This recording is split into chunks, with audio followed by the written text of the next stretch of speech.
Here, this show came out of the dark recesses of a coked-up guy's mind who has just been given too much privilege and access and now just takes a depraved delight in disturbing and scaring you. In fact, if we're being totally honest here, the original creator never expected a third season pickup, so now he's just trying to think of creative ways to kill the characters off. Seriously, don't watch this. We can't warn you strongly enough. Do you need a doctor of some kind? What is the matter with you?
Oh, yeah. Welcome to another episode of Dancing with Wolves. Tonight's episode 105, Anaka, the Oblivion Call. And that was one of the tracks, one of the ones that I really dig, Into Daylight. I'm going to have Brother Pete Palace. He's going to join us in a few minutes and talk about the album and everything that's been going on. As always, the thoughts, opinions, expressions, viewpoints, everything expressed by me is me and mine alone unless you choose to share it. Disclaimer is done. Fuckity fuck. It is good to be unleashed.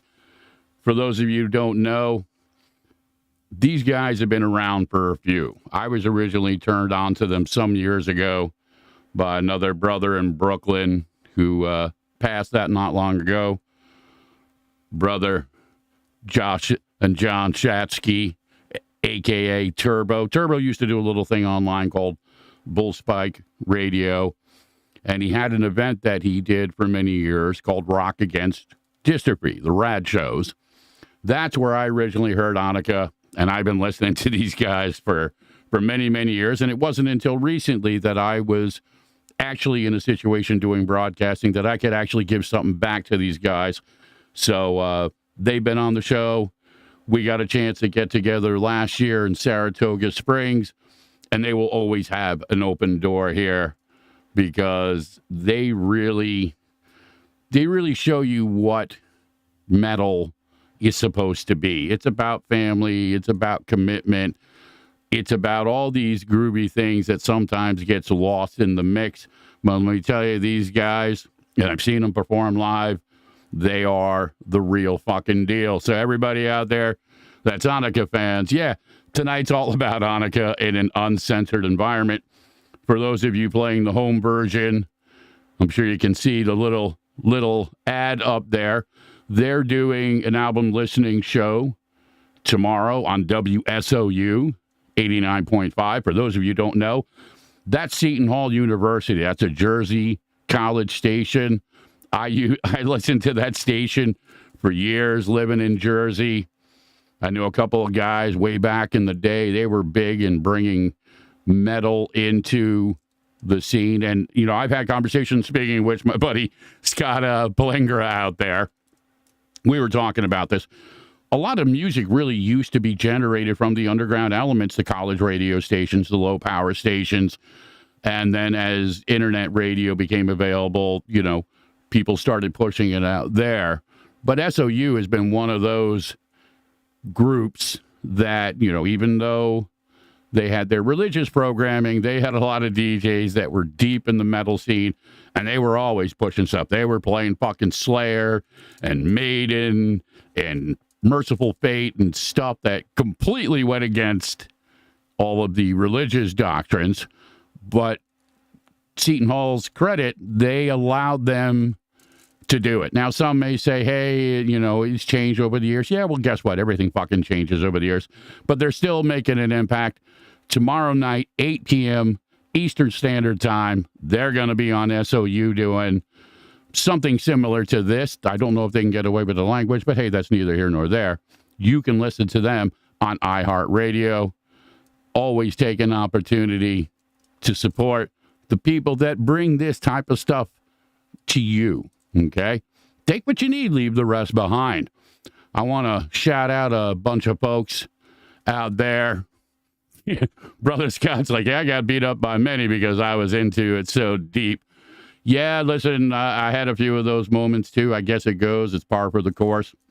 Brother Scott is with the Rochester Rock Brigade. He's one of the guys out here helping to push the local music scene.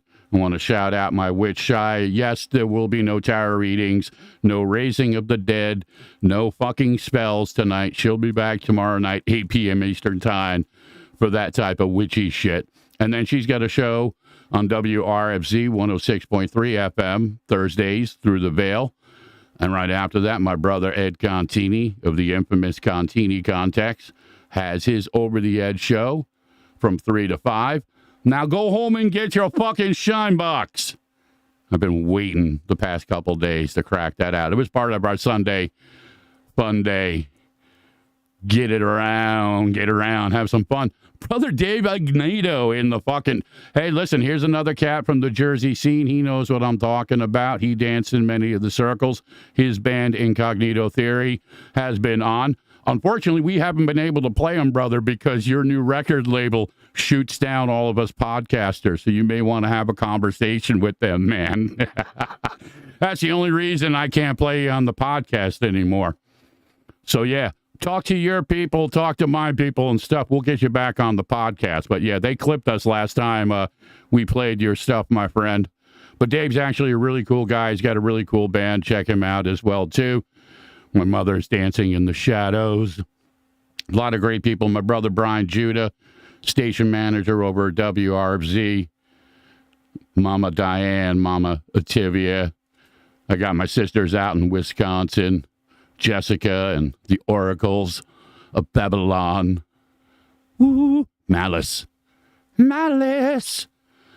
yeah, it's going to be an interesting evening.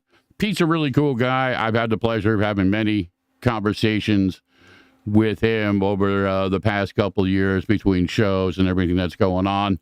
So I'm going to cut right back into another track from their new album, The Oblivion Call. I'm going to get him on the phone, and we're going to start funkin' dancing. So sit back, enjoy a little bit more Anaka. This one is called Long Way Down, and then we'll be back.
Long way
we'll pick some songs. It'll be great. Yes, because we're live right now. So yeah, I am live. Yes, it's not Memorex, man. It's live. All right, so we got Brother Pete Palace with us, man. Thanks for joining us. I'm assuming you're sitting at home somewhere out there enjoying the evening. I'm out in parts unknown Brooklyn. Parts unknown Brooklyn. Brooklyn, New York, baby. Hell yes. Hell yes. So I'm here, a quiet night tonight, kind of taking it in. A lot of work for the new record and, dude, it kicks ass. Stuff and everything. Dude, it's been great the way people have been responding to it. To say that we are 24 years in to this. Really? Has it been that fucking long, man? 24 years, man. 24 years into this great journey. And I know a lot of our Anaka army is listening in right now because, that's really how it works, man. We have such loyal people who, care about what we do and know how real it is. And, it's the great thing about music is it affects people on so many different levels, man. We have some great friends that are out there, old friends that have been there with us from the beginning. The record is bringing in, brand new people. Listen, you got kids that rock to you, man. When oh man, even when you have a show that doesn't, what happened in Saratoga Springs, where you don't get the type of people that you hope will show up because the weather sucks or there's 30 other events going on or whatever the case may be. Yeah. I was there. I was watching. The kids were reacting to you. You know what I'm saying? And that's one of the things that you guys have always had. And I think that's why myself and a lot of others have consistently stayed true to it. Because you guys are authentic. You're not like some bubblegum rock. You don't try and force the narrative. And we were talking about that right before we went live. The expectation, especially within the commercial element, is this cookie cutter bullshit.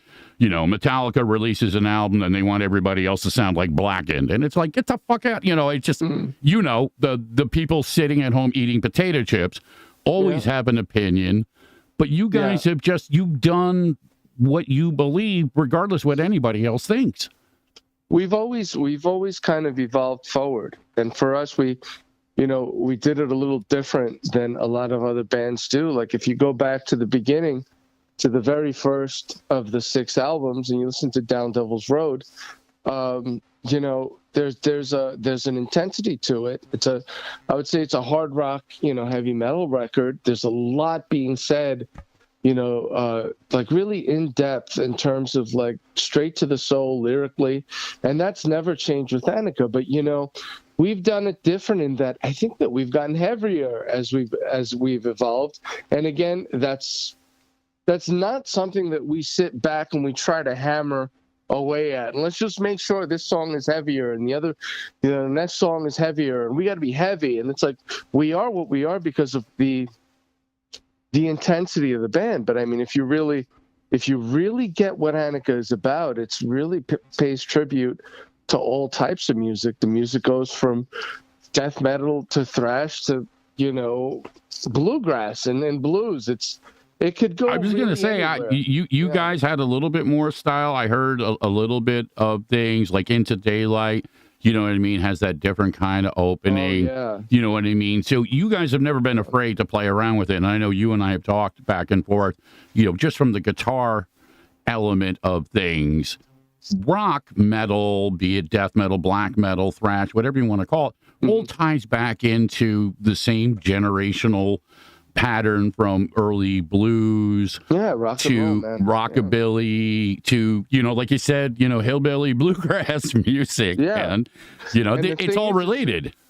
And the thing is if it's real and it's good, how you just mentioning the kids, when it's real and it's good, man, they feel it. They know it at that, that foundation level. I know that with my kids from recording all these records through the years, man, them like even when they were really little, sitting in the, in the baby seats or whatever, reacting to the mixes over the years, whether it have been the Unwavering album, the Glorified Crusade album.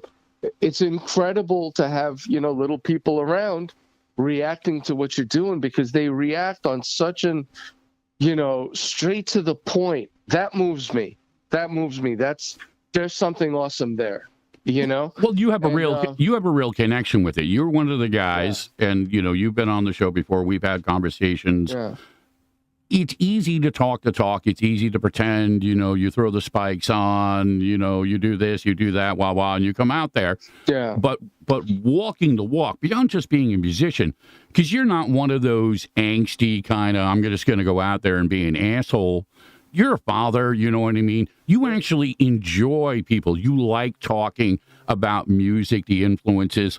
Last time around when you were on, we talked a lot about the Father Time trilogy and how significant that whole story was about where it was born, what it meant, and how it reflected not only, with the people who were involved, but, some of the conceptual elements that we forget. Like you said, your music has real soul to it. There are stories within there. It isn't just, and I hate to use it, it isn't like, the fucking Ramones where you're just like bop, bop, bop, you know what I mean? With no real contextual besides, hey, get hammered and enjoy the beat. And hey, that's where they were coming from. Right. That's awesome. It's powerful in its own right. I think that what you're saying is that there's something more, that almost empowering, really speaking to the human spirit. And that's really, there is a lot of truth in that for us, because that, it's us. It's what our philosophy of life is. And I think when you talk about, like me and Jimmy talk about it all the time, it's about saying more with the time that you have, man. It's like, we're here, we're doing this amazing thing. We started all those years ago, in Brooklyn, New York, and heard all the naysayers telling us, or the funny little whispers you get from people, which I absolutely used to love. They literally, every person who ever tried to negate what my brother and I and our band were doing. Well, listen, you're not doing it right unless people fucking hate you, man. Let's be honest. The best part of it is really every single one.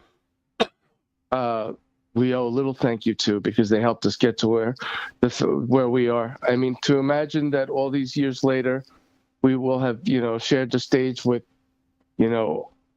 Zakk Wylde and, Avenged Sevenfold, Korn, Trivium, go all the way old school with Diamond Head and some of the amazing, bands that we've gotten to play with. Earlier this year, we played with Dave Ellefson, formerly of Megadeth. And it's just, again, it's just like really awesome stuff. But at the same time, it's built on the principle of hard work and believing that it will happen if you put the work in. And if the music speaks to people. It's easy to just say, hey, just do a bunch of stuff and things will work. You know what I mean? But it's like, are you listening, to that voice? Or just to come out there with a bunch of speed metally, screaming angst. And don't get me wrong, if that's what people are into. But you and I grew up, with the real, I guess you could say, birth of what early metal was, and then how it developed, especially, you look at places like L'Amour's back in the day. We played there. Yeah. And we did. There was a spirit within it, you know what I mean? Yes. There was an energy, and then we lost some of it, because like everything, when it comes up from the underground, it's raw, it's fresh. And then they commercialize it and they strangle the fucking life out of it. Yeah. But in some ways, it's coming back around. Yeah, I remember those shows, man. Playing at CBGB's. That's the thing. We go back far enough that we actually played those amazing places. We literally learned how to be Anaka at the Continental, in the Village in New York City. We'd tell them, hey, somebody cancels, give us a call. We'll be there. We did that. We did all that stuff, and it's great to be able to go back and to remember sitting, as a kid, in front of the record player with the Dio Holy Diver album and looking at it, listening to that amazing intro, And then we also have, we have Matt Benair, a guitar player who is, comes from a different generation. Who, he's a Metallica, Gojira guy. He brings that vibe. And then we have the youngest, of the Brotherhood, Jordan Bernaccia, who is, our drummer.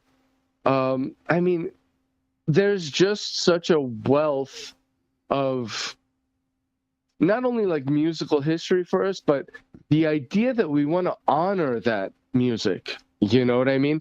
When you bring up the great thing I think about is when you bring up the Father Time trilogy, and our bass player now, Jeff Hines, when he wasn't in the band, his reaction to hearing that song. I always go back. It was so powerful that he said he was like kind of like out on a bike ride when he first got the record, and literally had to just kind of pull over and listen, because he understood where we were going, how powerful it was, and all that had led up to it with the death of my great friend, formerly the Ultimate Warrior.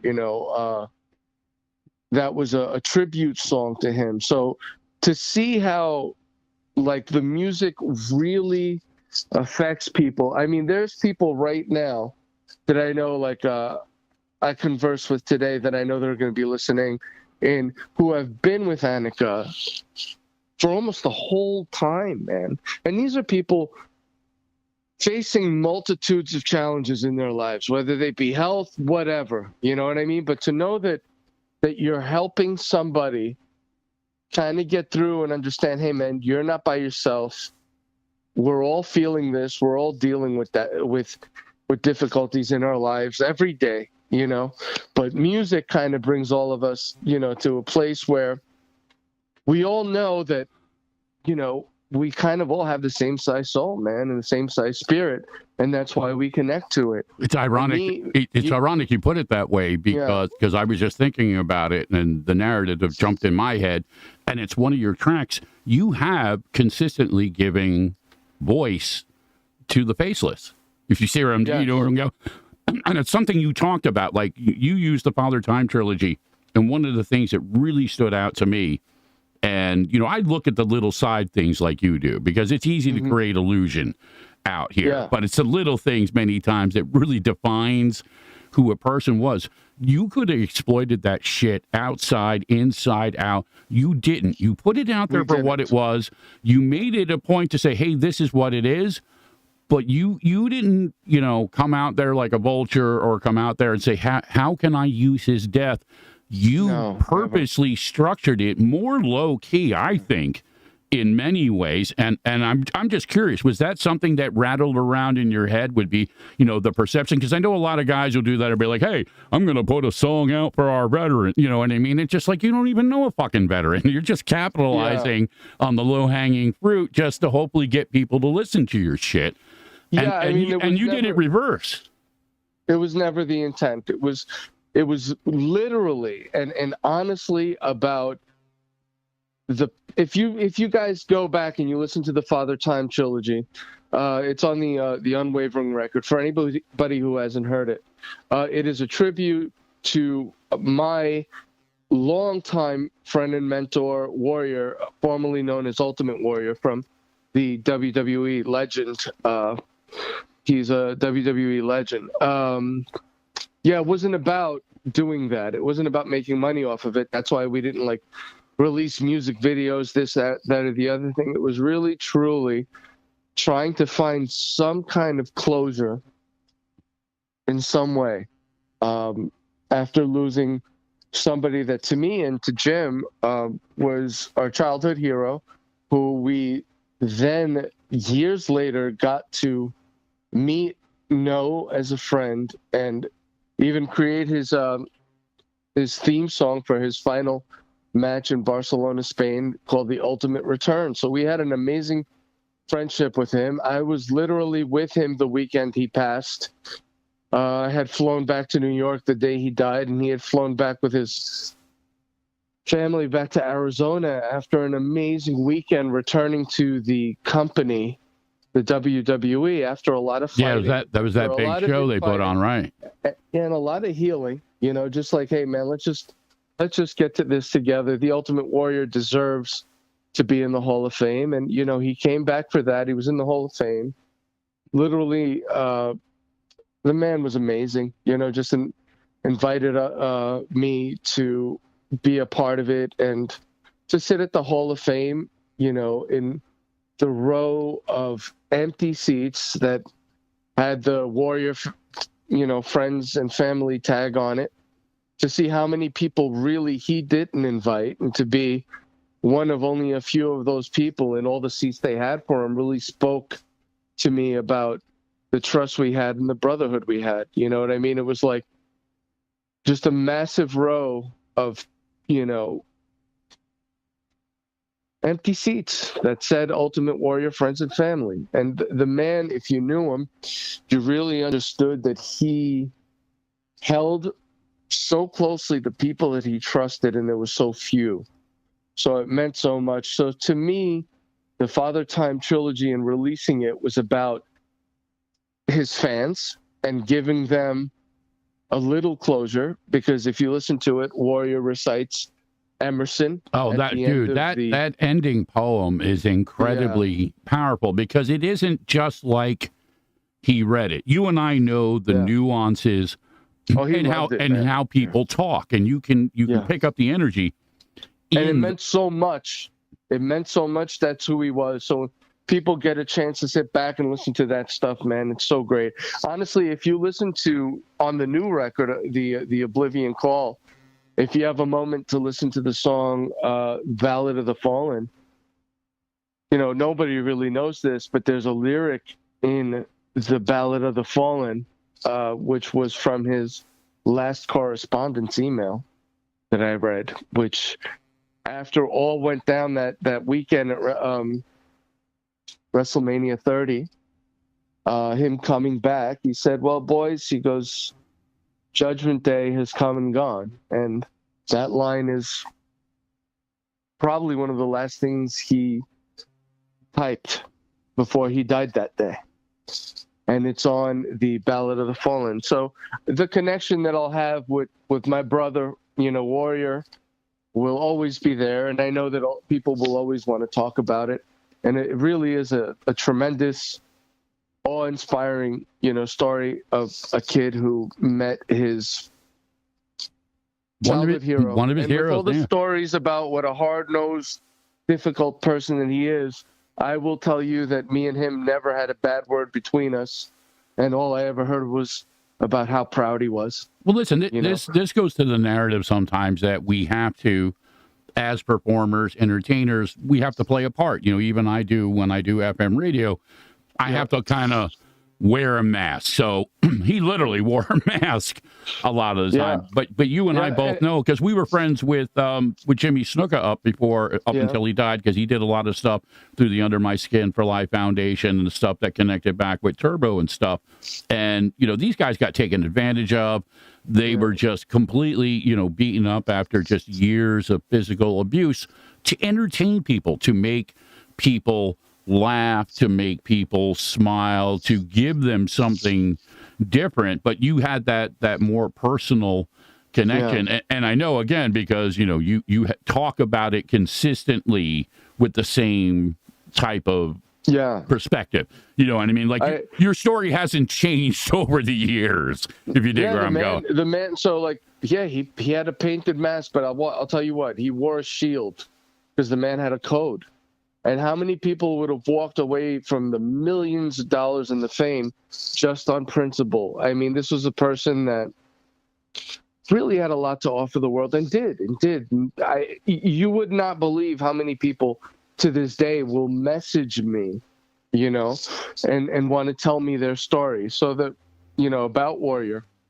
So the Father Time trilogy is that. It was us, kind of giving back. You're right. We didn't do anything with it other than release it into the world for people to find and listen to. And you know what, man, in all honesty, when we, look back on this, last 4 years with COVID and everything that happened, he's still within us, all the endurance and the hard work. And there were massive challenges for each of us, putting this record together, and they were not musical. Okay, there were, things happen as people, move on in life, and there's different challenges that happen.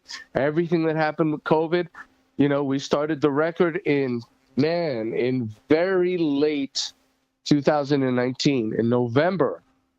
Then the world literally shut down, and the band endured. We pushed through, and we knew that the entire time that we were creating incredibly powerful, inspiring music that was going to mean a lot to so many people. You bring up, Into Daylight and where that song goes. I mean, my God, there's a classic element to that, a death metal element to that. There's a Led Zeppelin element to it, and very seamless. It's not like we sat there trying to make that happen. It's really about the people, the chemistry in the room. The awesome thing about this record is that our longtime producer, Jerry Farley, the producer that has been with us right from the beginning, has recorded every one of our albums, played bass on this record because it was something that me and Jimmy and Matt had talked about. We wanted him to do it. And he played bass on the record. He played, numerous shows. Some family challenges came up with, some illness in the family he had to take care of.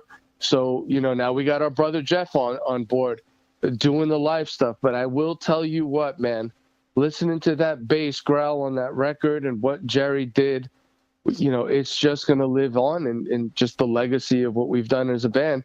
And the amazing part of it is, it's not like it was some kind of outside guy that came in to do it. It's the guy who's been on the record. I mean, if you listen into the Great Unknown, Jerry's the keyboard player on that record, the acoustic record where you hear piano and all that. So he's been with us from the very beginning, and he's a part of our family. It's a team. Well, it's part of that chemistry that you bring up, because, I mean, again, you and Jimmy are brothers, so you have that natural dynamic. But we all know, well, let me rephrase this. Those of us who have played in bands and performed over the years know chemistry is difficult to maintain because you have so many variables. It's not always nefarious. It's not always, drugs or alcohol or the usual stupid shit. A lot of times it's having kids. It is jobs. It's people getting sick and theoretically dying. And, also, to be honest, too, sometimes, especially because you guys have held the line, you did not sell out in ways that you could have. You were like, no, we're going to do it our way. And if that means, and I remember when we did the interview last year, you did the line, and I'm going to just kind of verbatim it, was just basically, you didn't give a fuck if you were just playing a show in the street. You know what I mean? You were just like, as long as we're playing, you were happy. Yeah. Oh, yeah, man. Listen, we've done that. We mentioned Brooklyn, New York. There's festivals that happen. We've done, literally when they have the Fifth Avenue Festival out here in Brooklyn, in, Bay Ridge, Brooklyn.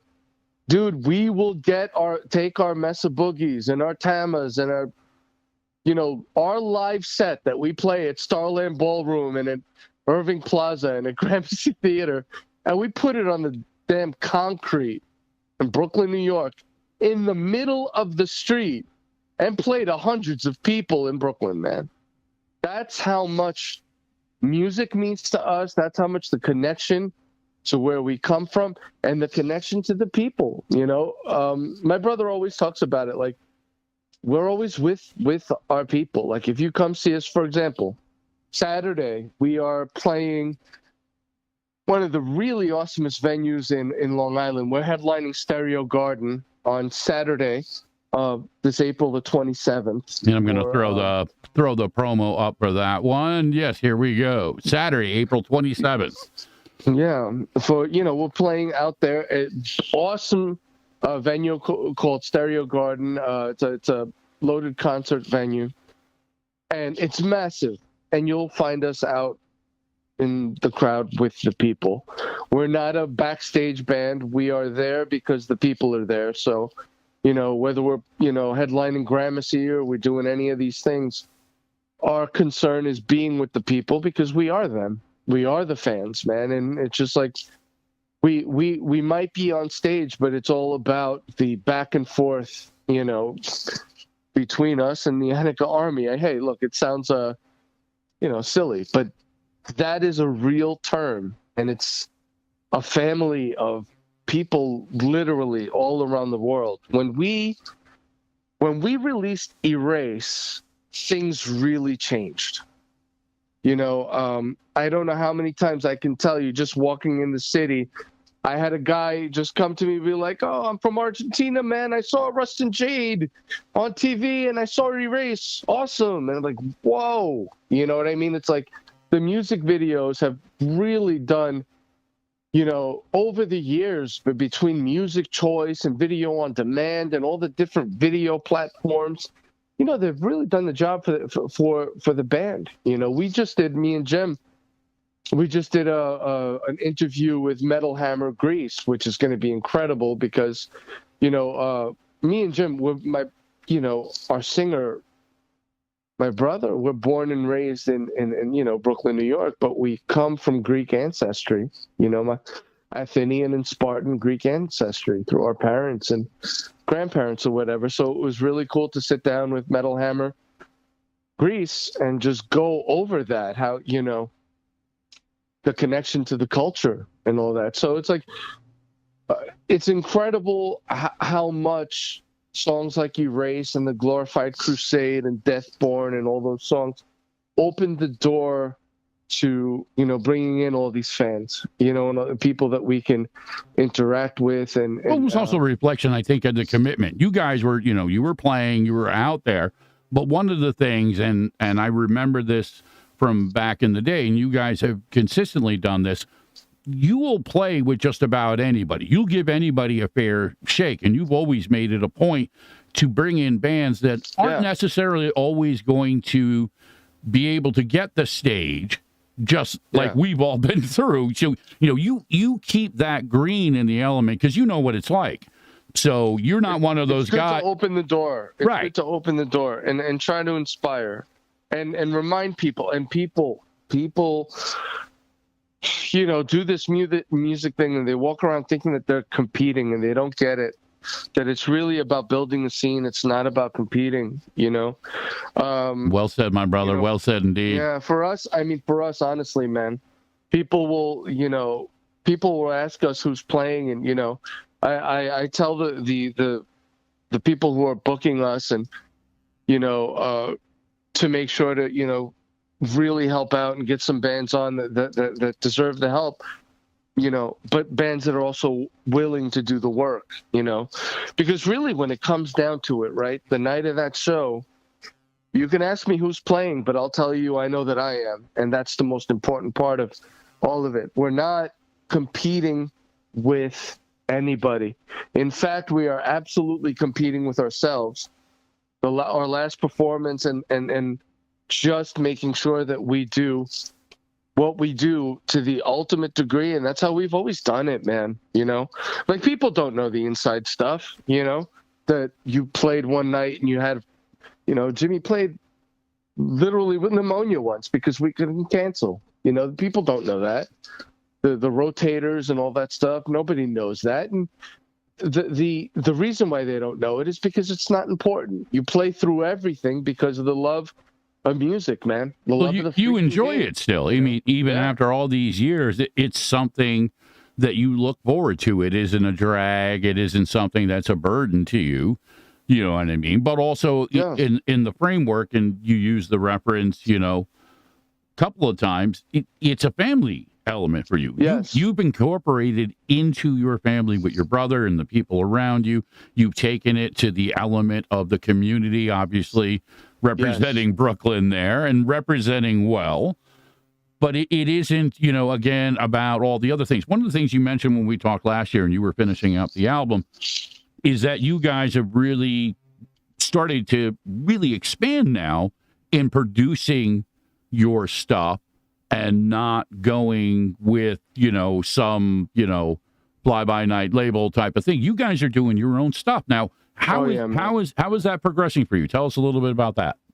I mean, we do everything that a record label does. The the albums are released to radio campaigns. The music video shoots, the videos that we release are released to video campaigns, to television across the world. We do all of that stuff. And how do we do it? There is a market for what we do, our brand, our brand of metal, should we say, music. People love it, and there's a group of people out there that's ever growing that really loves our music. And how do we do it? The band does it. It's done through the graces of the fans coming to the shows, always coming back, buying the merchandise and everything, and to be self-sufficient, and to create that over all these years. And again, to be able to say that you've played the Live Nation shows and the Bowery Present shows that we've played, man, it's really, really incredible, man. Some of the stuff that we've been able to do and stages we've been able to share, but yeah, it really is, again, as you said, it's kind of a homegrown thing. And we're always open to good business, man. We will only do good business, and that's a big part. There's the tricky part. Yeah, because you've seen a lot of it, like I have too, and this is the unfortunate reality. And you made a great reference to it. It's not supposed to be about the competition. It's not supposed to be about the egos. It's supposed to be about the fucking scene. Because when there's a true value, we will not compromise that value. We will get for our value what we deserve, because we built it, we created it, it's there, and it's ever present, and has its own legacy, whether you like the story or not. The story is there, So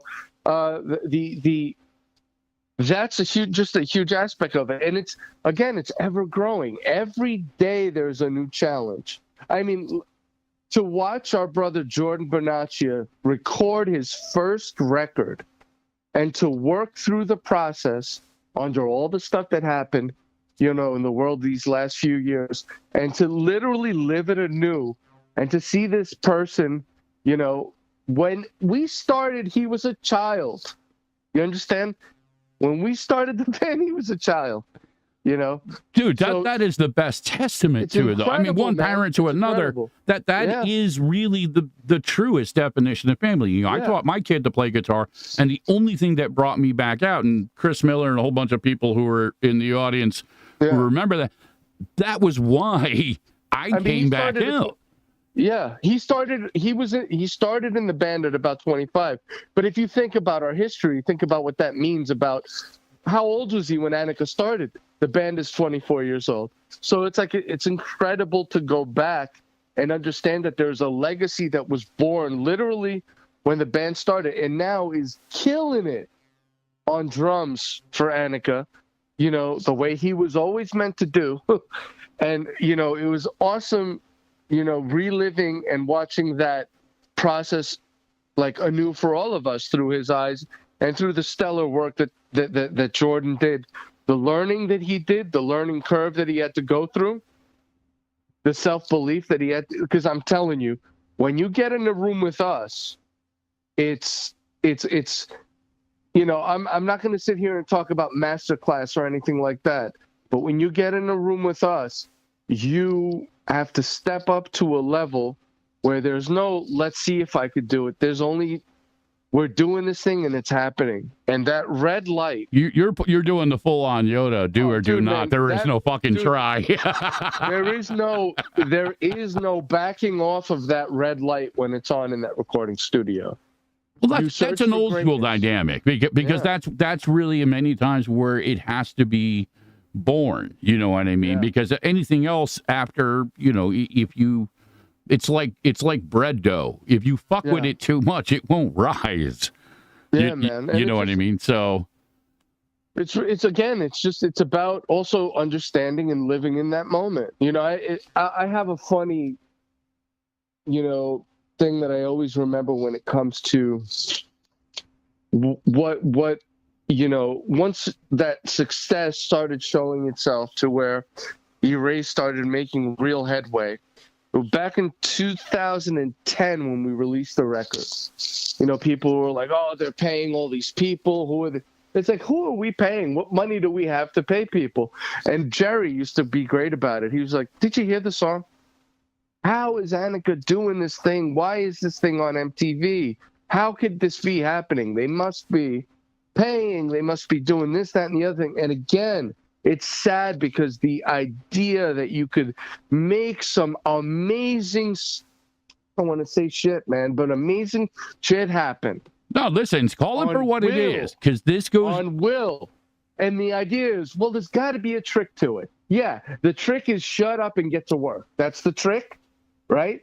And, like I remember one time somebody going to me, hey, man, I just saw this like MTV online thing. And it was like literally like Anaka, the top 100, I think it was rock or whatever. And it was like Anaka, freaking Justin Bieber and some other, stuff that wasn't even rock. And somebody I thought was a friend, he was a friend of mine, turns to me and says, hey, man, this like, race thing on MTV, it's not really a big thing, right? I go, no, it's not a big thing. Unless it was happening to you. Then it would have been a big thing. You know what I mean? Absolutely, so it's really about, the idea, is like stop and understand the potential in the fact that you're breathing and that you have a voice and a possible talent. Because not everybody's talented, right? They can't be all as talented as me and you, OW. But listen, you have a voice. But we're not going to whip it out and smack him in the face with it either. There's a different analogy that goes on. And as long as I've known you, and again, I've gotten to know you better over these last couple of years more so, but I remember some of those elements, be it through Rock Against Dystrophy or some of the other things that have popped up through the circles. Because you and I both know, especially with as long as you do it, word gets around, you know what I mean? So if you go out there and you act like a fucking asshole or an egomaniac and, eventually it comes out of the wash. Nobody that I have ever encountered when it came in regards to you or your brother or the band, see, I never heard any of the stuff you're talking about. Yeah. Everybody was just like, yeah, you know what? Local hero element, Brooklyn representing. You were at least, in many degrees, representation that you don't have to sell your ass out to actually, you know what I mean, get some traction, get the shows, get some of the attention and stuff like that. And I've always, listen, again, I saw you, again, at Saratoga Springs, and, you and your family were incredibly humble. You were loving, you were engaging. So it isn't just talk, you know what I mean? You really are that fucking way. Yeah, it's great. It's great meeting you, man. It's just like, look, man, like you're saying, you don't have to sell your soul. There's people out there paying their way through everything just to feel like they're doing it. You know what I mean? And it's like that idea, the adage, if you build it, they will come. You know what I mean? They will, but if you're authentic. No, there is that definition, like you said. If you're authentic and you do it real, because guess what? Not everybody's going to like it. It's never going to happen that way.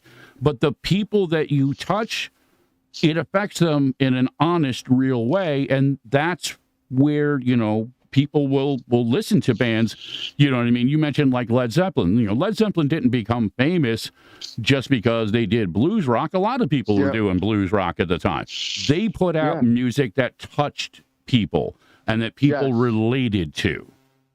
I mean, we're here literally, like, think about, we're here literally because of Black Sabbath. I mean, that's, Metallica and Black Sabbath spoke to me at an early age, man. The Dios, the Iron Maidens. I remember. Do you remember the first album? Do you remember when the first time you heard fucking Prowler? Let me tell you, this is what I'll tell you this. I remember going to the video store and renting Live After Death over and over as a kid. I was completely blown away by that live VHS, the Iron Maiden one. I was completely blown away by it. And I remember, it led to the Holy Divers and all that stuff, and and where it took me from there.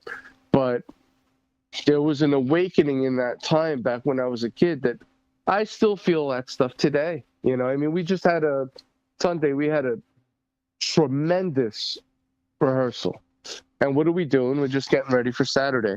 But, it feels just as awesome being in that room with those guys, and some of them, again, remember that it's been like 24 years and, to have done this continuously with my brother, since 2000. I started the band in 2000. Jim came in literally a few months later, at the beginning of 2001. Matt came in 2010. To be able to go back that far and to have built, record after record. And I mean, it's just been so awesome, man, to be able to get to the sixth one and to be able to sit back and, watch like the Oblivion Call and how people are reacting to it. I go back after all these years. I mean, I can't really wait to see what's next. What other music is out there? We've already started writing more. I mean, it's I was really just going to say that's going to segue into the next section. Why don't you lead us in? I'm gonna take a quick break, but I'm going to do another one of the tracks from the album. I'm going to switch this back over. And for those of you who've never seen the Pete Man, there he is in all his happy aggression. As we'll just Macho Glory. No, Macho Glory. Yeah. Oh, yeah. But yeah, tell us a little bit about Other Side of Nowhere. We'll play that, and then we'll come back. But I wanted to hear a little bit. I got a few of your tracks like we talked about that I'm going to run. Is there anything particular that stands out or that, you feel, here's the slow curveball over the plate. You're at Yankee Stadium.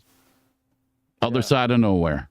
Beautiful track, powerful. I remember when we had first written it,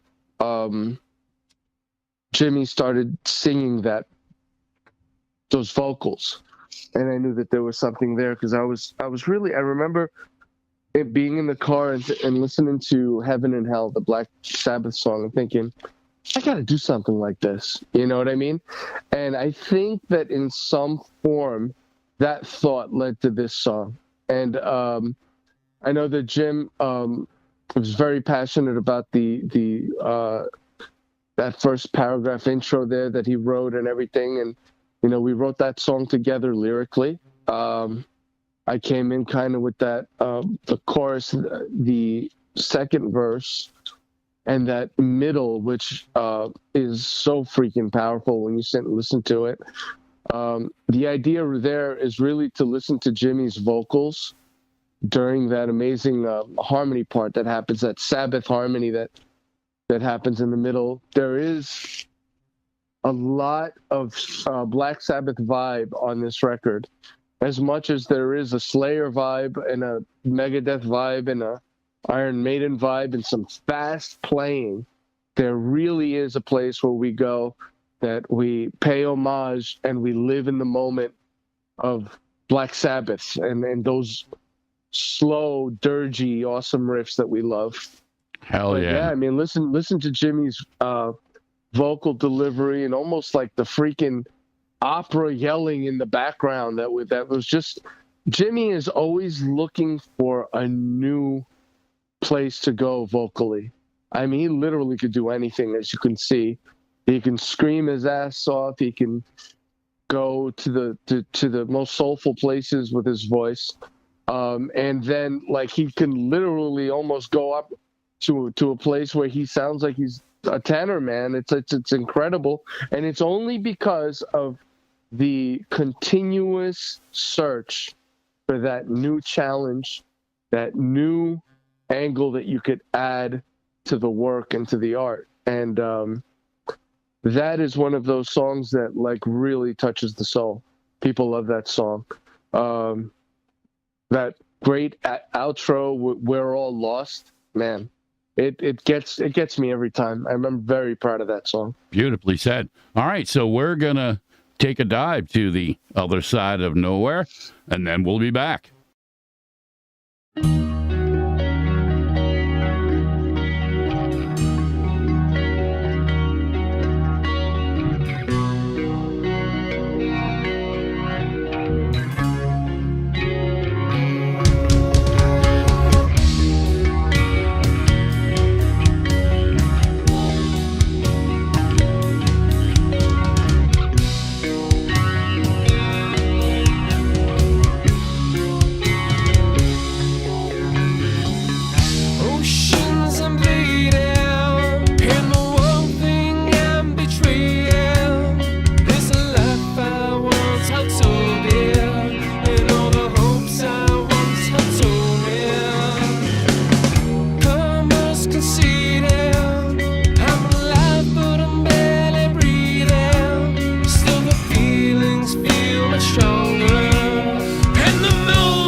So, yeah, the other side of nowhere. Pete and I were having some groovy conversations offline, and they're going to stay offline. Yeah. So we're going to dance back into the music end of it. Now, again, you had mentioned this album was born, I guess, on the tail ends or somewhere in the middle of the pandemic. But you closed out before we went to the track that you're thinking about the next album, aren't you? It's there. It's growing inside of you. What we're doing really is this, right? We're dealing with the release of this record and we're paying it justice, but the riffs are there, man. You know what I mean? You'll be in rehearsal and you'll hear something. There's already been ideas. Right now, what we're doing is we're really locking in on paying the attention to the release of the record and getting it to people, rehearsing for our shows and whatnot. But at the same time, the writing aspect is just always there, And I know that we'll get some time here after this Stereo Garden show to, probably start putting some of those new ideas into focus. But that's always been the case. It's like the new idea is just kind of always there. And what we really learned in that studio, I'll give you a great example of what I'm talking about. When we went into the studio for The Unwavering, we walked in with 10 songs and we walked out with 13.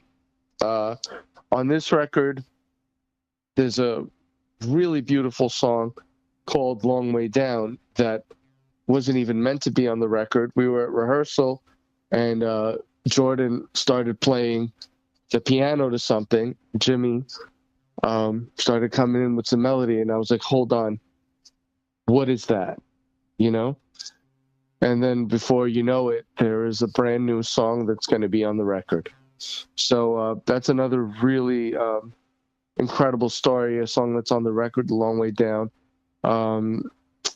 that we know that if it's us, it's gonna be,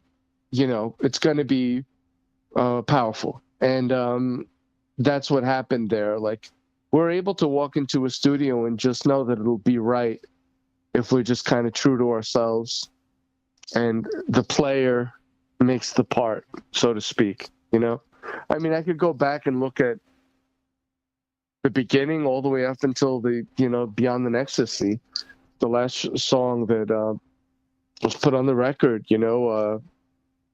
The formulas have changed over the years. I'll come in with songs. I'm the originator of the band and the main songwriter,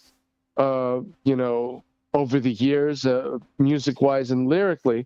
But at the same time, when stuff is great, stuff is great. And Matt came in with like some amazing stuff on, with Beyond the Nexus and with, Frey Redemption Hill that just had to be, brought into life, So it's been an incredible ride in this record because we kind of all got to do what we've always done as a band. That Anaka groove is there and it is ever present. Right, and you guys didn't try and reinvent yourselves. You didn't just all of a sudden say, we're going to record a gospel album and just throw everybody. You know what? You go down new avenues just because they're there and they're presented and they're great. It's like, if there's a great idea, there's a great idea. And that's that, Again, we don't try to like hack away at something. We never do. No, but you made a great point with your brother. Jimmy's voice is consistent. It varies. Don't get me wrong. Yep. But it's him. You dig what I'm saying? He's not trying to be anybody else. He finds his little spots, and like you said, he's constantly, challenging himself. But you could listen to the evolution of your albums, and you can hear Jimmy. You know what I mean? Yeah. They're just like, okay, yeah, that's him. I think that's also, a testament to being able to stay consistent. Again, like you said, everybody evolves, things change because of, this, that, or the other thing. But at the core, that element really is just who we are. It isn't something that's in flux and maybe just, shows up on a Bon Jovi album tomorrow. And the freedom and the trust in it to know that, you know, it's got to be okay. It's us. This is what we do. I mean, if you go back and you go to the Into the Great Unknown record, I had a bunch of chords and a bunch of lyrics, and we wanted to challenge ourselves, and we created the acoustic sessions, the Into the Great Unknown record. You know what I mean? And the guys trusted and knew that Pete's going to bring it. He's going to bring the writing. I'm going to do my part. You know what I mean? And that record is incredible. I mean, there's an awesome moment on that album. If you're an Anaka fan and you like the song Cast Your Stone, there's some really great, since we're, kind of telling some inside stuff here, some really great stuff on that record. If you listen to what sounds like a bass drum in that song, it's not a bass drum. It's literally me pounding my chest. And if you hear something that sounds like chains, I put a microphone at my back. And for the bass drum, I pounded my chest. See, that's you channeling the Ultimate Warrior there. Of course. That's the only thing that I could ever equivalent to. But that's a really cool analogy, because that is true creativity. You took a simple element and said, you know what, I'm going to put it in there. And also think about the physicality of it. And also, you're literally hearing the echo of my insides. I want people to understand that this music not only comes from within, but it is a part of us. It's an arm, it's a leg, it's all those things. It is the tendons that are connected. You know what I mean? It's the veins, it's all of that stuff, and it's interconnected with who we are. And that's the old Ninth Code, record, and the heart that pumps it. Yep. And you listen to that record, you hear that. You literally hear me pounding my chest. Now, the chorus, which sounds like chains, it is chains. It's my if you see us play live, my live chains that are my wallet chain, Jimmy is using them as a percussive instrument in that song. So it's a really cool, parts of who we are in the music. If you listen to Into Daylight, that intro is Jimmy's daughter playing the wine glass with the water in it. See, you need to record that stuff so you can kind of do the Anaka Let It Be session type of thing. Yeah. And the cool thing is if you guys go to our YouTube, go to our playlist, and you could watch the full making of the Oblivion Call album. It's all there. It's like 100 videos. Oh, and nice. You can actually see this happen. You can see it happening in real time. It's incredible, It really is. You go right from the beginning all the way till the end of the record. You see us recording the solos.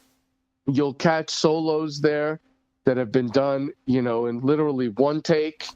It's really awesome because, again, as you grow older, you realize how important it is to be able to go back and revisit. As much as I hate having to deal with videoing stuff while I'm recording the record, I understand the importance in it.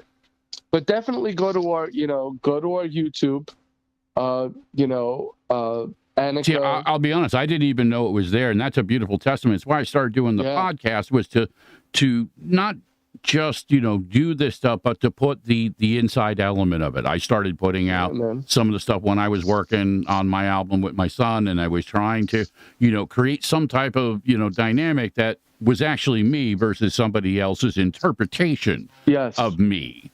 And again, you've got kids, so that's going to be something that down the road, let's be honest, it's really going to speak for itself. That's powerful stuff, because it is a part of time, and I know it is a big family dynamic for you.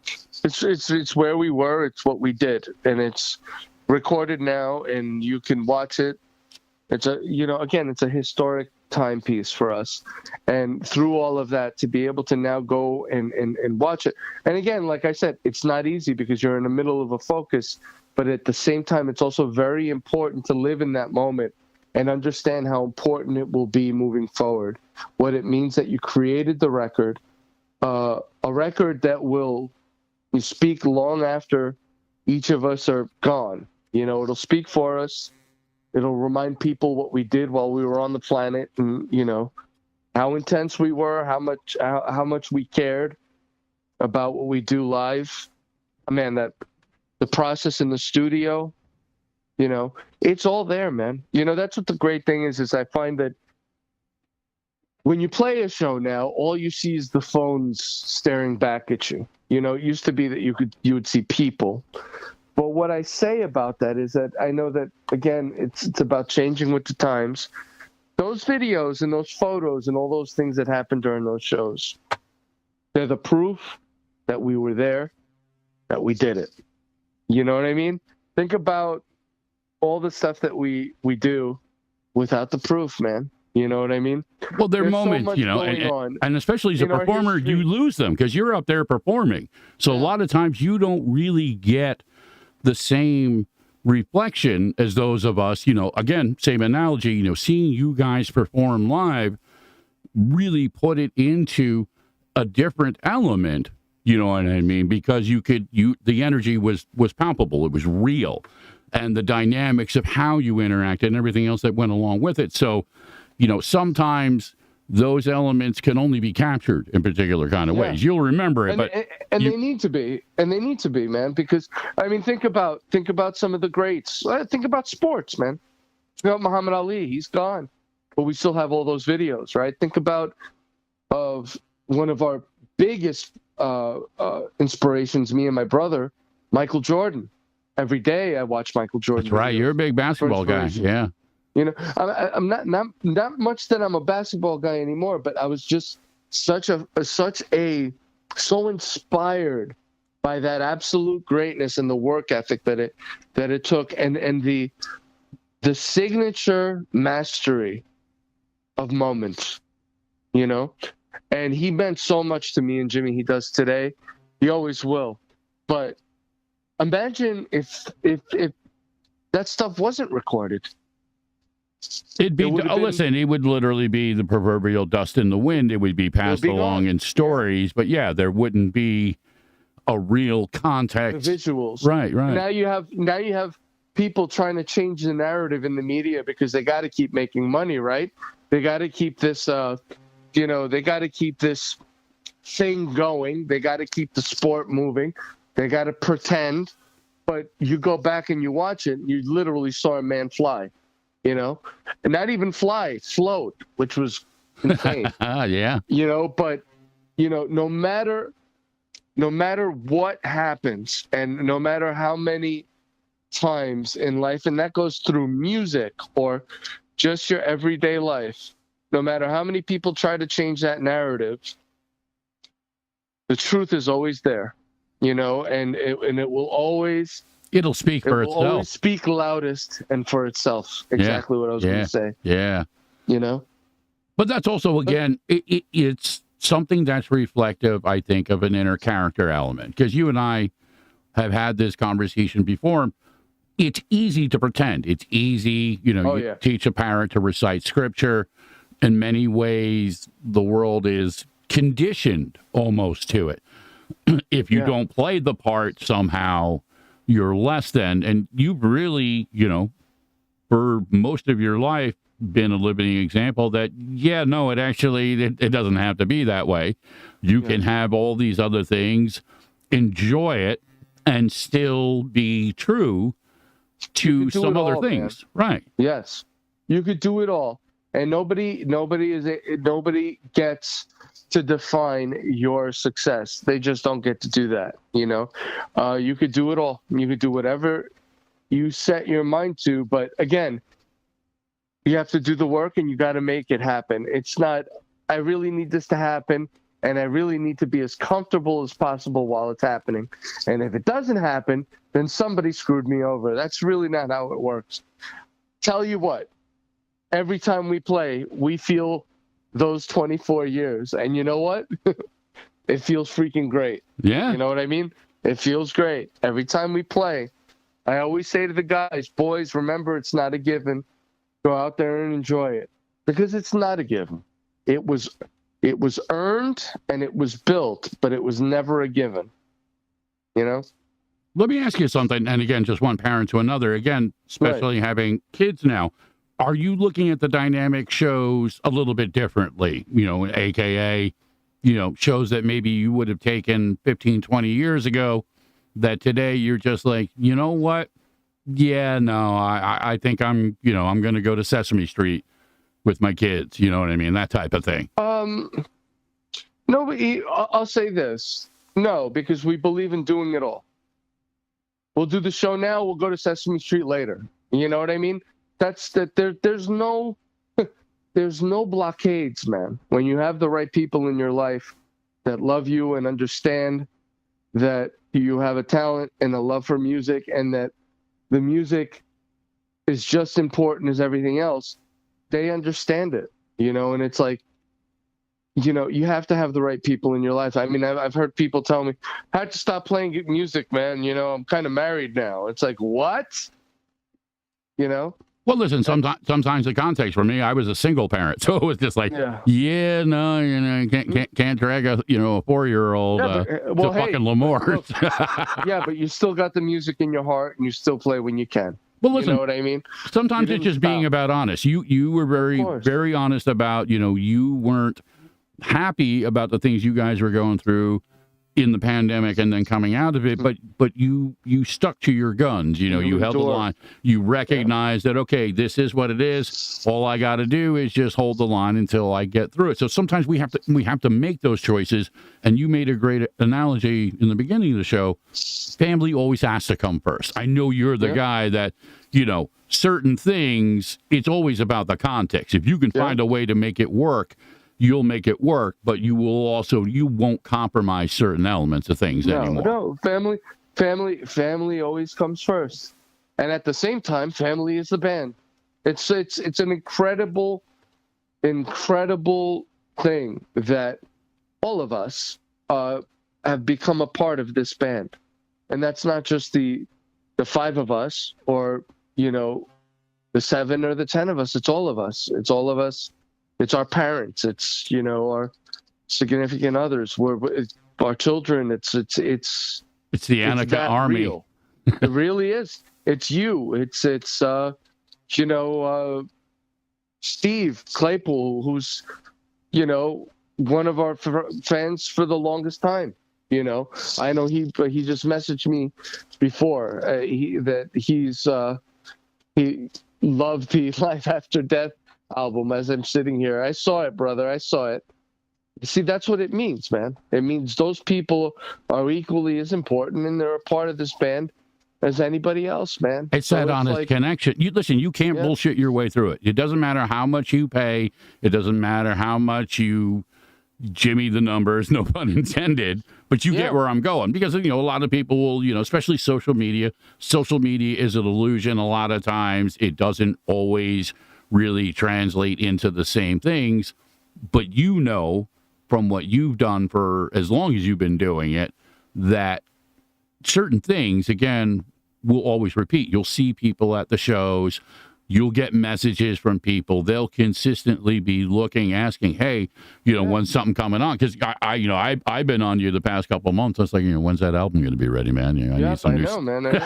I need some new stuff to play. You even know what we had to get through to make it happen and all that, and just even the way everything changed. Before we knew it, it was 9 years after the Unwavering, and it did not feel like that because people were still listening to the record. We were writing, we were playing shows. I mean, when Jordan entered the band and Jerry entered the band to start the recording process. We headlined Gramercy. We played Gramercy a number of times. Yeah, a couple of your fans were quoting. They were like, "Yeah, we saw him at the Gramercy." So man, you've had a few people in the chat supporting you. Yeah, we played OTEP. We played with Doyle. We did so much in the time just when Jordan came into the band in 2018, right up until when we started recording the drums at the end of 2019, those couple of years there, with the new members, we did so much, and wrote and worked at it. And transformed this amazing drummer into this, speed beast with all this soul now. It's like you come into a band and it's like, dude, this is what it's gonna be, And I will tell you, man, it was incredible watching Jerry and Jordan work together, defining and coming up with what Jordan was manifesting into as we wrote these songs, because again, it was his first record and it was going to be his first presentation into kind of like the big time of, what this band has accomplished through all of these years. So to see him play, the Gramercy shows and the Starland shows and all that, and to come from a place where, when I met him, he goes, I play drums. It's all I want to do. It's my life. And I was like, hey, there might be a place for you. And there was, So let's do this. What songs did you play so far? I have done Into Daylight, which is what we opened the show with. We did Long Way Down, and we did The Other Side of Nowhere. So I still have, I got Voice of the Faceless and The Fray, Redemption. Those are the other two that I had queued out. Let's lock in Voice. Let's lock in Voice so that they can hear Jordan's speed and power, and just the band's meanness. This intro that you'll hear here in Voice of the Faceless, the just incredibly, like the tribal vibe that starts with the mean bass and that monstrous drum fill and that haunting vocal of Jimmy's. You guys get those CDs. When you get those physical CDs, sit down and read the intro that I wrote there, man. It's something that I'm extremely proud of. And when I sit and look at it, I'm just like, man, that is badass. There's such an evilness to it. It's just almost other dimensionality to it. Like it comes from elsewhere. Check that part out. Check the beginning out. It's really awesome. Nice. I may have to get a signed copy from you guys and do something on air for like veterans or autism or something like that for all the Anaka Army folks out there. Let us know, man. Let us know how we can help. Great setup. So we're going to jump to Voice of the Faceless, and then we'll be back.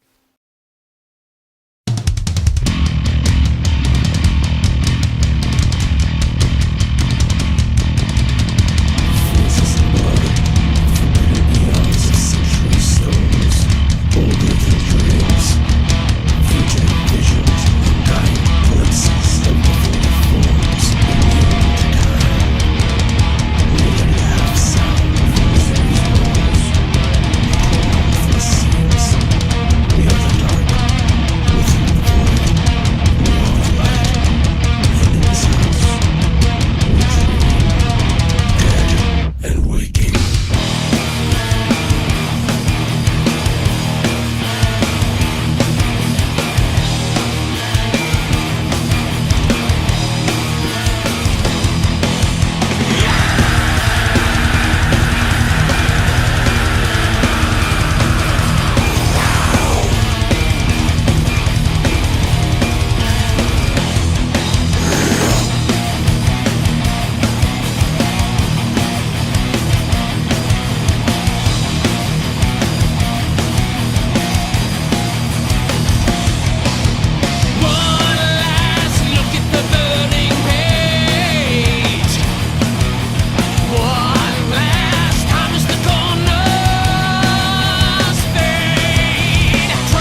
So yeah, Voice of the Faceless. I mean, again, for somebody as you described who had never really done this, to bring that to the table, I'm going to say it, and it's not to take away from his individual talent, because obviously he has it, but I believe in the dynamic of energy like you do. So when you're exposed and the amount of time he has spent around you and Jimmy and everything else, I think reflects in that, because he's had time to like a plant, he's been able to grow in that environment and to be open and to see. That's the biggest part of it, right?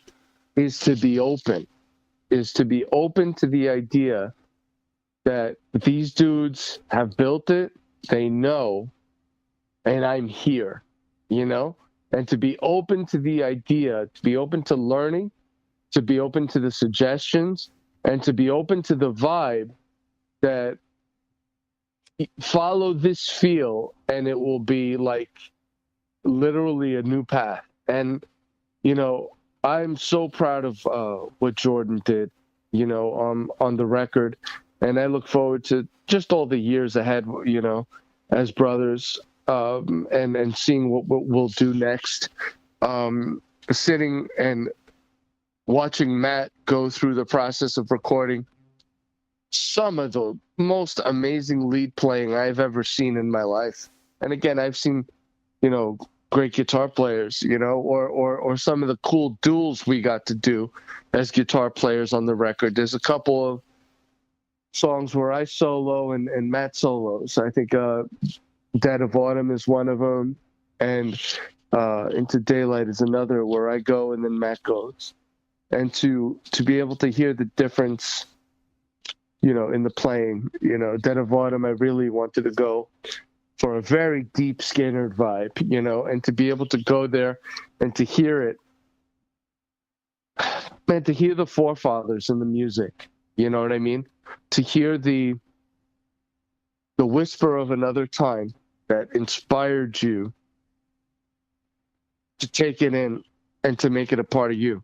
Well, we're getting to the point where we're going to be elders of the tribe soon. You know what I mean? Yeah, man. But I mean, like for me, it's just paying it back, man. By recording it, it's just paying it back. I once was able to meet Kirk Hammett, and I gave him the Glorified Crusade record. But I didn't give it to him. The amazing thing was I met him, and I thanked him for inspiring me. And he's like, well, "What do you mean? What is it that you're talking about? Like, how did I inspire you?" It's like, "Well, I'm a guitar player, man, and I'm all these records in, and I'm telling you, when I heard Creeping Death, it changed my life. I couldn't believe what I was listening to."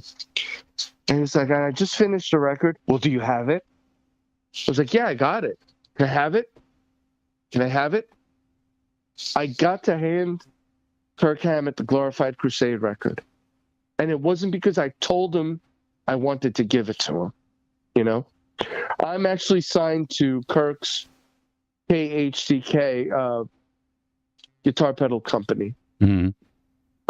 I am so inspired by that outlook, and to speak to a kid who's telling you they're inspired by you, and your response is like, "Can I hear your music, please?" You know what? I've actually heard similar types of things, and he's actually a very humble guy.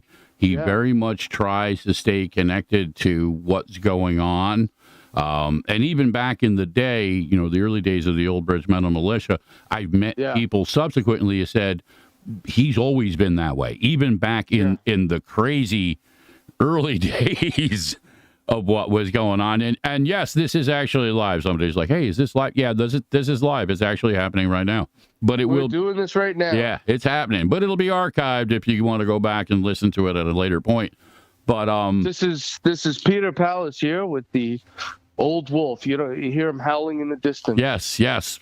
We are discussing stories of Metallica and Kirk Hammett. Yeah. But listen, that's an incredible thing, because like you, when I heard Ride the Lightning, you know what I mean? There were elements of that Trapped Under Ice that was just really just was like, holy shit. I love that you know song, what I mean? man. The way they held it together, you know, and I had seen them, you know, back in the earlier days, you know what I mean? And I had seen, you know, some of the stuff, you know, that had, you know, kind of been evolving along the way.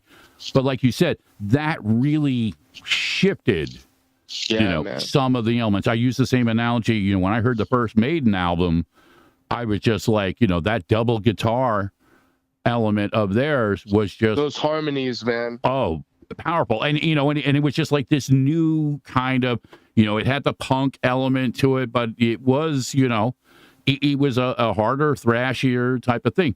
We had Dan Looker from Anthrax SOD Nuclear Assault on WRFZ about a month or so ago, before he went out on this Anthrax tour. And, you know, he was talking about, you know, the old days of thrash and everything like that. And he was just like, yeah, there's only certain things that are going to get me to come out, you know, anymore. And then, you know, sure as shit, you know, Anthrax was like, hey, you want to come do some shows in South America? And Dan's like, hold my fucking beer. And just boom. Yeah.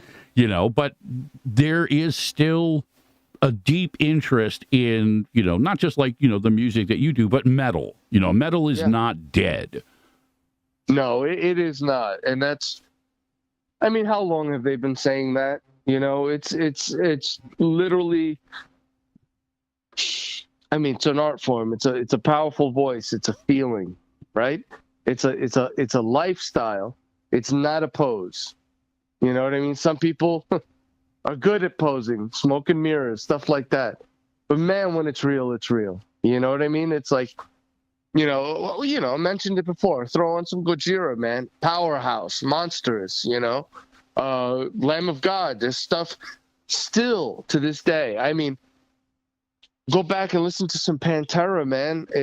How can you not be moved by what Dime did and his brother? Oh, listen, you listen, you know, to, you know, that first Slayer album, or, you know, again, you know, one of the bands that I have followed for many years, because I know some of the guys, Overkill, you know, they've been like you guys, they just continue to hammer it out, but they've also had to dance around some of, you know, let's be blunt, the commercial elements. You know, they sent them out to fucking China to play and stuff, and they were just like, you know, it's tough. It's not easy to be able to, you know, dance within the commercial elements, but still, as you have said, be true to who you are. And I think that's the shitty irony, because it just strangles the life out of the music scene. It's been one of the problems that has, you know, outside of the technological end of what, you know, FM radio has been reduced to. You know, and you know, even like SOU, you know, you guys are going to do the thing tomorrow, but they're on iHeartRadio now. You know, they still have the low broadcast, you know, channel out there in North Jersey, but you and I both know nobody's fucking listening to it. You know, the chances of anybody listening onto the radio is, you know, is about the same as finding, you know what I mean, you know, a $50 bill, you know, under a rock. Yeah, you realize that when you make records, how much things change as you go along. You know what I mean? It's like things are changing so much.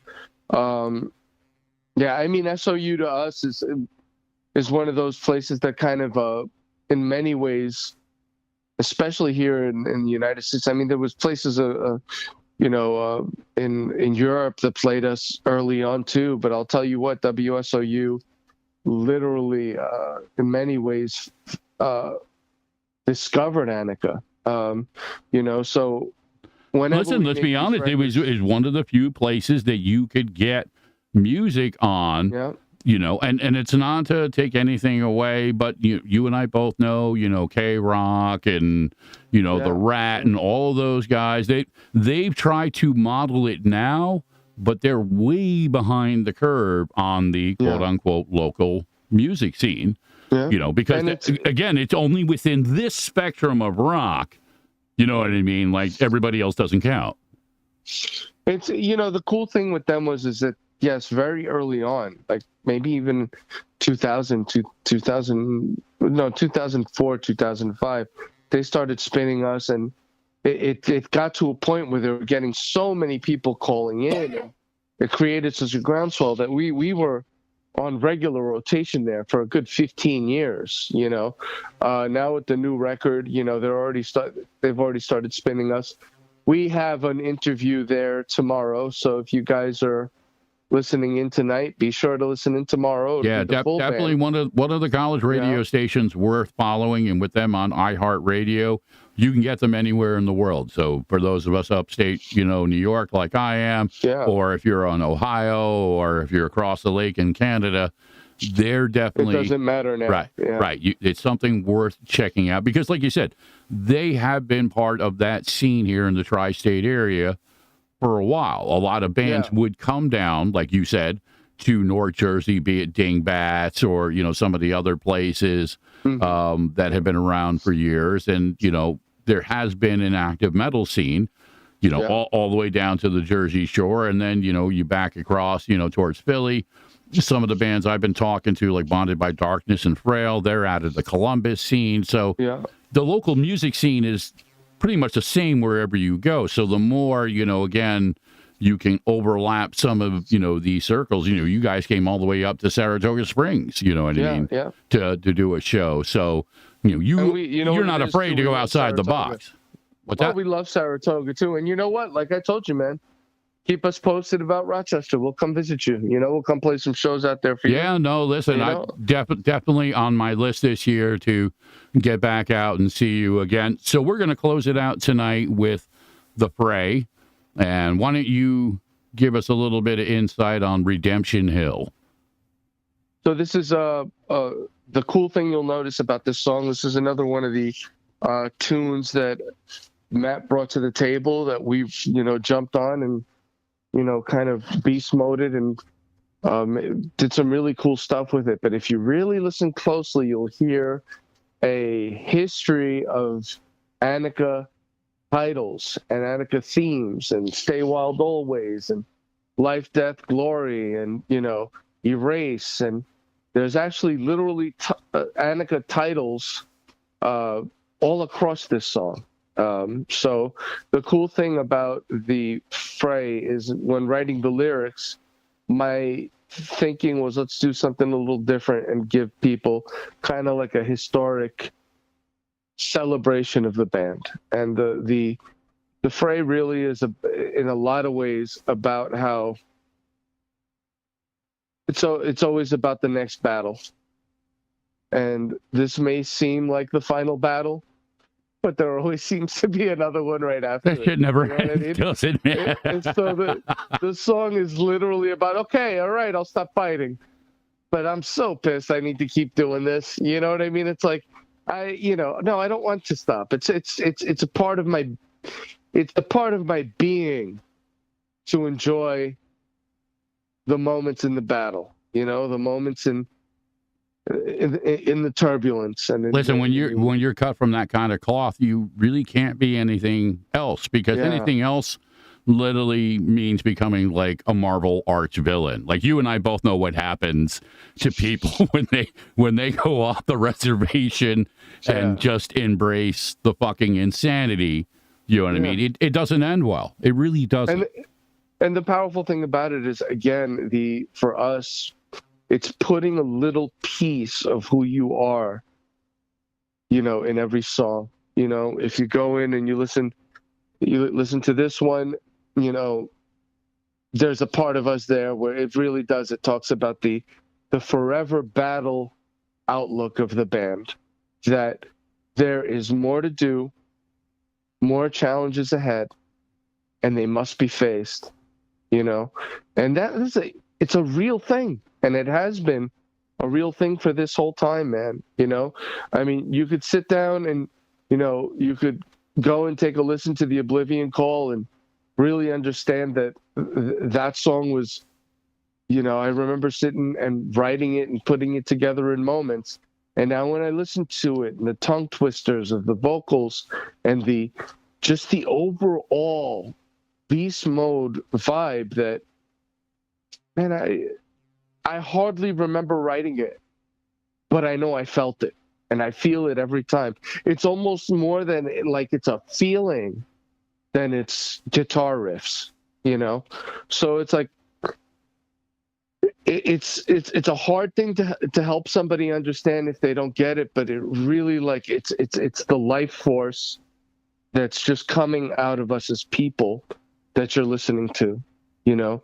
There's a chemistry, there's a brotherhood, there is the work, there is the sacrifice of being up in a studio without thought of food, without thought of anything but the moment, and realizing that you've been in a studio for 15 hours and understanding that it's 4 o'clock in the morning, everybody else is sleeping, but you're exactly where you want to be. No matter how early you got to get up, no matter what you have to do to maintain the ability to do this, it's such a huge part of you that you can't imagine your life without it.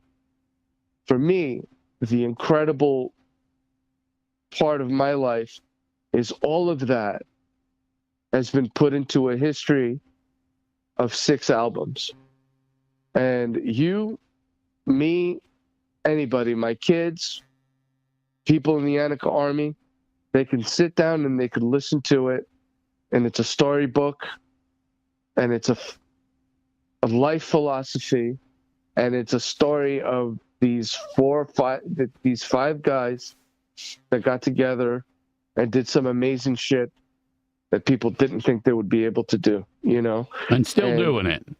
Still doing it, man. And still doing it, you know? And brought other people in to share, you know, in the chemistry and the glory of it. And establish chemistry with new people. I mean, think about it. In the first 5 albums, there was, you know, other players, a different drummer and a different bass player in the band that were originators in the band that, you know, went 17 years and, you know, had to take their break away from it. And, you know, you set the past aside, you move forward, you do your thing, right? You keep moving forward because everybody's got a different path.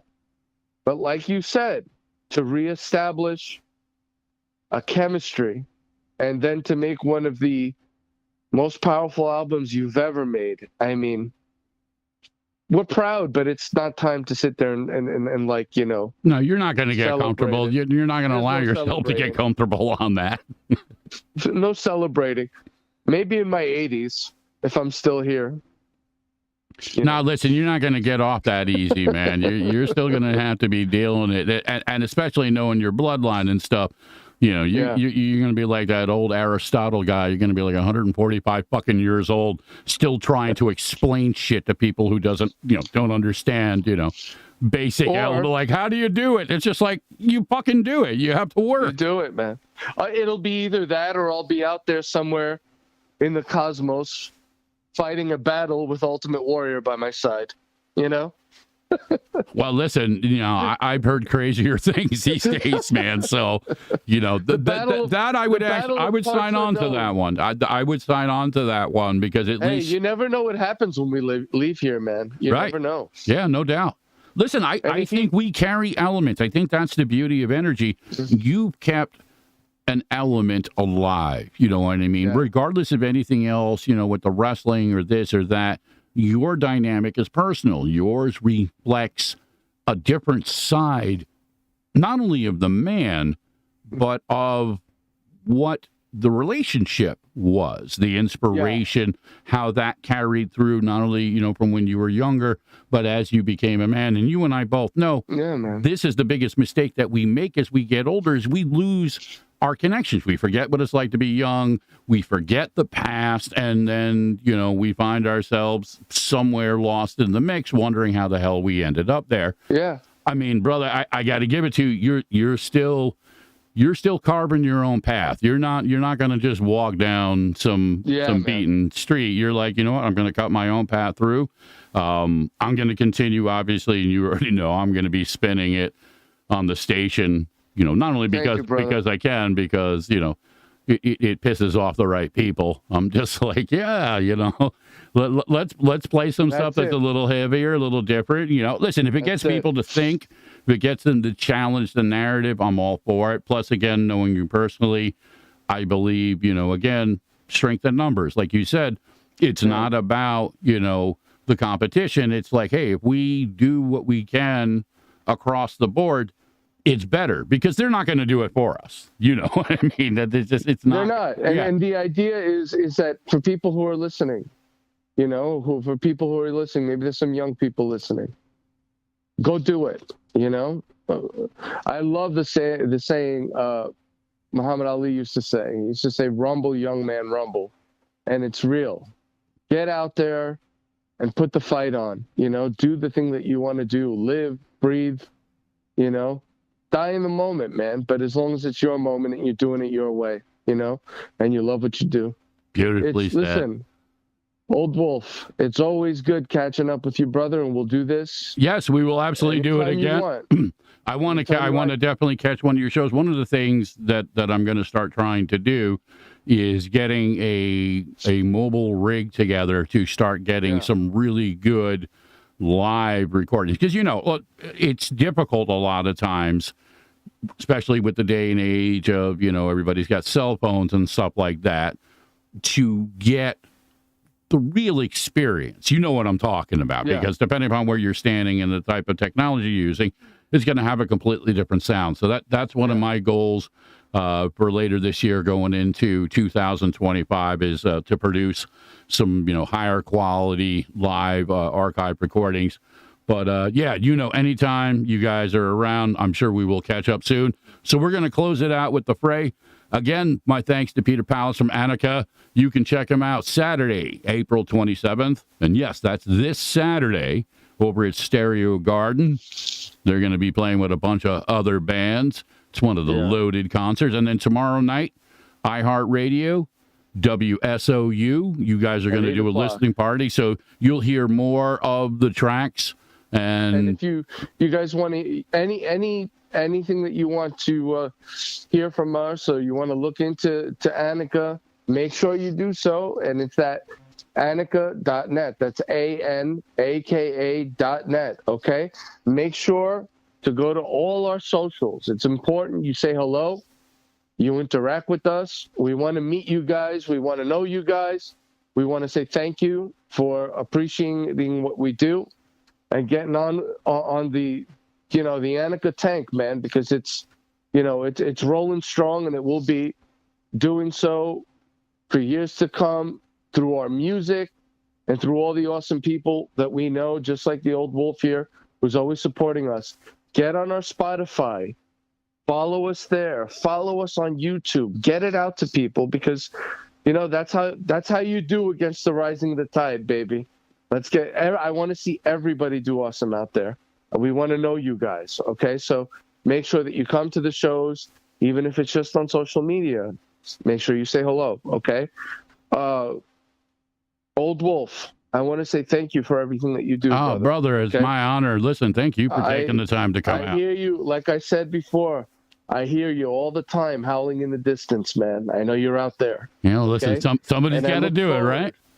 I look forward to when our paths meet again. Yeah, no, listen, give the best to the family. Yeah. You got it, brother. I hear you out there in the darkness. That's awesome. Yeah, well, listen, it's the place to be these days, right? And listen, if you guys are out, Stereo Garden is a really cool place for shows, so that should sound really good there. I don't know if you guys have ever played at Stereo. It's going to be incredible. Then we were headlining Gramercy Theater on July the 27th at the such a historic, amazing venue. So if you guys want to hit New York City, even hit us up for discounted tickets. We have some, and we do that to make sure that we, again, interact with you guys. Okay, so we even try to get you guys discounted tickets. You can hit us up directly.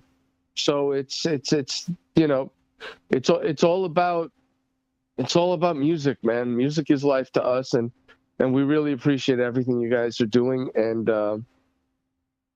OW, thank you for everything, man. Listen, it's all good, my brother. Listen, thank you again. So again, until next time, you've been dancing with Wolves and Anaka, And they'll be on tomorrow, WSOU, Saturday, Stereo Garden, and we're going to close it out with The Fray, Redemption Hill.